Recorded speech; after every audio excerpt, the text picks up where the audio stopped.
ಮೆಂತ್ಯ ಸೊಪ್ಪಿನಿಂದ ಅತ್ಯುತ್ತಮವಾದ ಆರೋಗ್ಯಕರವಾದ ಅತ್ಯಂತ ರುಚಿಕರವಾದ ಮೆಂತ್ಯ ಬಾತ್ ಮಾಡುವುದು ಹೇಗೆ ಅನ್ನೋ ಬಗ್ಗೆ ತಿಳಿಸ್ತಾ ಇದ್ದೀನಿ.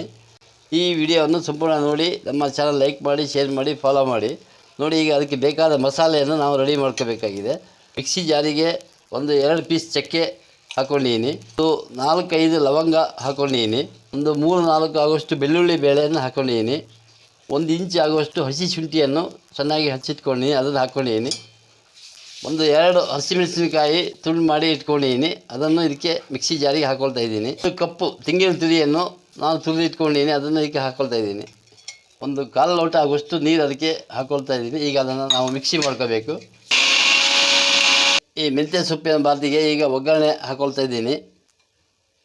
ಒಂದು 50 ಗ್ರಾಮ್ ಆಗುವಷ್ಟು ರಿಫೈಂಡ್ ಆಯಿಲ್ ಹಾಕ್ಕೊಂಡಿದ್ದೀನಿ, 1 ಚಮಚ ಸಾಸಿವೆ ಇದಕ್ಕೆ ಹಾಕ್ಕೊಳ್ತಾ ಇದ್ದೀನಿ, 1 ಚಮಚ ಜೀರಿಗೆ ಹಾಕ್ಕೊಳ್ತಾ ಇದ್ದೀನಿ.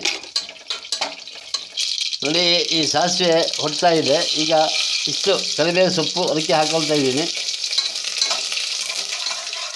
1/4 kg ಆಗುವಷ್ಟು ಈರುಳ್ಳಿ ನಾನು ಉದ್ದಕ್ಕೆ ಹಚ್ಚಿಟ್ಕೊಂಡಿದ್ದೀನಿ, ಅದನ್ನು ಇದಕ್ಕೆ ಹಾಕ್ತಾಯಿದ್ದೀನಿ. ಈ ಈರುಳ್ಳಿ ಸ್ವಲ್ಪ ಕೆಂಪಾಗೋವರೆಗೆ ಚೆನ್ನಾಗಿ ಬಾಡಿಸ್ಕೋಬೇಕು. ಅದನ್ನು ಈರುಳ್ಳಿ ಕೆಂಪಾಗಿದೆ. 2 ಕಟ್ಟು ಮೆಂತ್ಯ ಸೊಪ್ಪನ್ನು ನಾನು ಚೆನ್ನಾಗಿ ತೊಳೆದು ಹಚ್ಚಿ ಇಟ್ಕೊಂಡಿದ್ದೀನಿ, ಅದನ್ನು ಈಗ ಇದಕ್ಕೆ ಹಾಕ್ತಾಯಿದ್ದೀನಿ. ಮೆಂತ್ಯ ಸೊಪ್ಪು ಸ್ವಲ್ಪ ಎಣ್ಣೆಯಲ್ಲಿ ಚೆನ್ನಾಗಿ ಅದನ್ನು ಸ್ಪ್ರೇ ಮಾಡ್ಕೋಬೇಕು. ಈ ಈರುಳ್ಳಿ ಮೆಂತ್ಯ ಸೊಪ್ಪು ಚೆನ್ನಾಗಿ ಸ್ಪ್ರೇ ಆಗಿದೆ. ಈಗ ಇದಕ್ಕೆ ನೋಡಿ 1 ಕಪ್ಪು ಬಟಾಣಿ ನಾನು ನೆನೆಸಿಟ್ಕೊಂಡು ಅದನ್ನು ಹಾಕ್ಕೊಳ್ತಾ ಇದ್ದೀನಿ. ಈ ಮೆಂತ್ಯ ಸೊಪ್ಪಿನ ಬಾತು ನಾವು ಆಗಿಂದಾಗೆ ಉಪಯೋಗಿಸೋದ್ರಿಂದ ಆರೋಗ್ಯಕ್ಕೆ ತುಂಬ ಅತ್ಯುತ್ತಮವಾದ ಲಾಭವಿದೆ. ಇದರಿಂದ ಸಾಮಾನ್ಯವಾಗಿ ಬೆನ್ನು ನೋವು, ಆಮೇಲೆ ವಾಯು ಸಂಬಂಧಪಟ್ಟಾಗೆ ಎಲ್ಲ ಪ್ರತಿಯೊಂದನ್ನು ಇದರಿಂದ ನಾವು ಪರಿಹಾರ ಮಾಡ್ಕೋಬೋದು. 1/4 kg ಅಕ್ಕಿಯನ್ನು ಚೆನ್ನಾಗಿ ತೊಳೆದು ಇಟ್ಕೊಂಡಿದ್ದೀನಿ, ಅದನ್ನು ಇದಕ್ಕೆ ಹಾಕ್ಕೊಳ್ತಾ ಇದ್ದೀನಿ.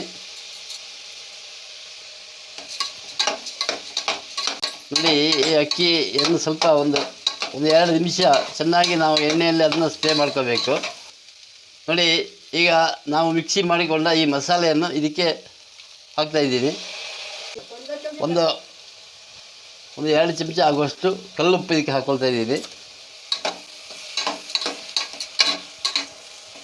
4 ಲೋಟ ನೀರು ಇಟ್ಕೊಂಡಿದ್ದೀನಿ, ಇದಕ್ಕೆ ಹಾಕ್ತಾಯಿದ್ದೀನಿ. ಇದನ್ನು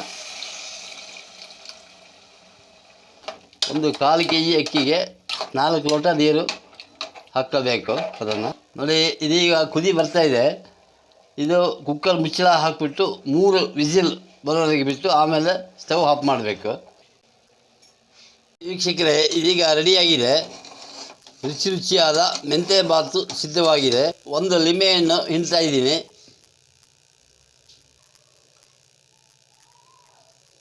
ರುಚಿಯಾದ ಮೆಂತ್ಯ ಬಾತು ಸಿದ್ಧವಾಗಿದೆ. ಇದು ತಿನ್ನಲಿಕ್ಕೆ ತುಂಬ ರುಚಿಕರವಾಗಿ ಮತ್ತು ಆರೋಗ್ಯಕರವಾಗಿ ಇರುತ್ತದೆ. ಇದನ್ನು ನೀವು ಮಾಡಿ ನೋಡಿ, ನಿಮ್ಮ ಅನಿಸಿಕೆಗಳನ್ನು ತಿಳಿಸಿ. ನಮಸ್ಕಾರಗಳು.